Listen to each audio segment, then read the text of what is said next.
Durante séculos, muitas igrejas têm usado o texto de Malaquias 3 para exigir dízimos e ofertas como se fosse uma obrigação eterna para todos os cristãos. Mas será que essa ordem realmente se aplica a nós hoje?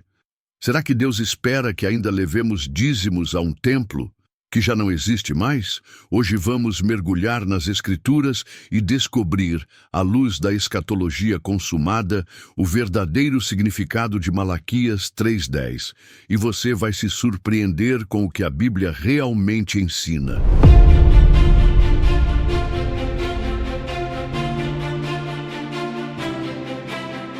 Malaquias 3:10. Trazei todos os dízimos à casa do tesouro, para que haja mantimento na minha casa, e depois fazei prova de mim nisto, diz o Senhor dos Exércitos, se eu não vos abrir as janelas do céu e não derramar sobre vós bênção sem medida. Contexto histórico. Malaquias foi escrito no período pós-exílio, quando o povo havia retornado da Babilônia e reconstruído o templo. O dízimo tinha um propósito específico: sustentar os levitas e sacerdotes que não tinham herança na terra. Números 18, 21, 24. Casa do Tesouro não é a igreja cristã. Era uma dependência do Templo de Jerusalém, onde os dízimos eram armazenados como alimento para os levitas.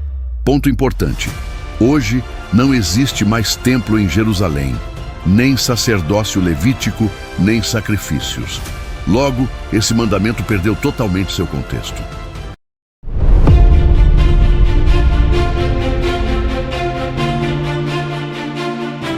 Malaquias 3, 11, 12. E por causa de vós, repreenderei o devorador, e a vossa vide no campo não será estéril.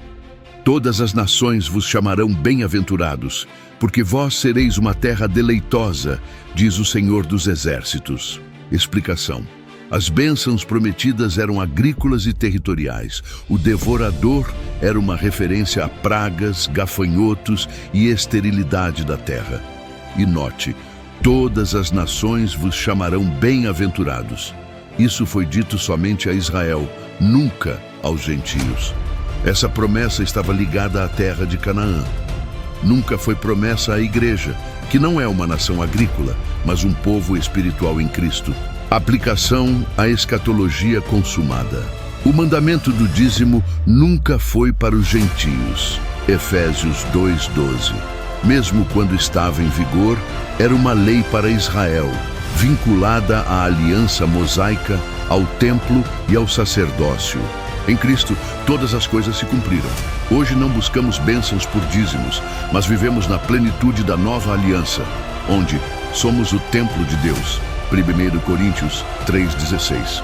Nossa adoração não está ligada a um lugar físico, mas em espírito e em verdade. João 4, 23, 24. As bênçãos já foram derramadas em Cristo.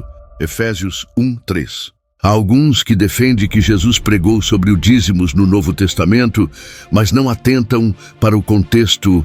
Ai de vós, escribas e fariseus hipócritas, pois que dais o dízimo da hortelã, do endro e do cominho, e desprezais o mais importante da lei, o juízo, a misericórdia e a fé.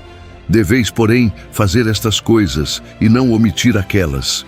Guias cegos, que coais um mosquito e engolis um camelo. Ai de vós, escribas e fariseus hipócritas, pois que sois semelhantes aos sepulcros caiados, que por fora realmente parecem formosos, mas interiormente estão cheios de ossos de mortos e de toda a imundícia. Assim também vós exteriormente pareceis justos aos homens, mas interiormente estáis cheios de hipocrisia e de iniquidade. Para quem Jesus falava? Aos fariseus e mestres da lei, que estavam debaixo da lei de Moisés. O templo ainda estava de pé, os sacrifícios ainda aconteciam e os dízimos ainda eram parte da prática judaica. O que Jesus estava condenando? A hipocrisia. Eles eram zelosos em dar o dízimo até das ervas mínimas, mas ignoravam o que era mais importante na lei: justiça, misericórdia e fé. Ou seja, estavam cumprindo o detalhe da lei, mas deixando de lado o coração da lei. Jesus estava confirmando o dízimo para os cristãos? Não. Ele estava apenas apontando que, enquanto a lei ainda estivesse em vigor, os judeus deveriam cumpri-la por inteiro. Mateus 5, 17 e 18. Mas a nova aliança só seria inaugurada com sua morte e ressurreição. Hebreus 9, 15 e 17. Portanto, esse mandamento não se estende à igreja que não vive mais sob a lei, mas sob a graça. Romanos 6, 14. Ligação com os versos 27 e 28. Sepulcros caiados.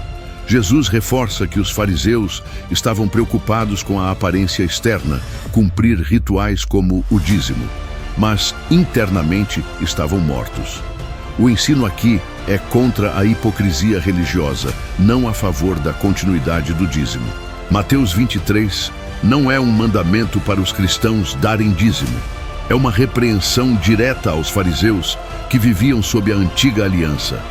Jesus estava denunciando sua hipocrisia e não estabelecendo uma regra para a igreja. Quando Cristo consumou sua obra, a lei, incluindo o dízimo, chegou ao fim como sistema de justiça. Romanos 10, 4. Conclusão. Perceba como a palavra de Deus é clara. Malaquias 3 não foi escrito para nós, gentios, mas para Israel, em um tempo em que o templo ainda existia. Hoje, em Cristo, já vivemos a realidade consumada. Não dependemos de dízimos para agradar a Deus ou para receber bênçãos. Vivemos pela graça e tudo o que fazemos é por amor e generosidade, não por obrigação. Se esse estudo abriu seus olhos, eu te convido.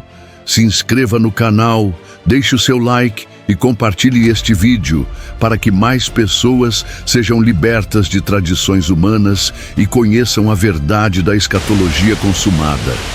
Aqui, nós vamos juntos mergulhar ainda mais fundo na palavra de Deus, sem medo de descobrir a verdade que liberta.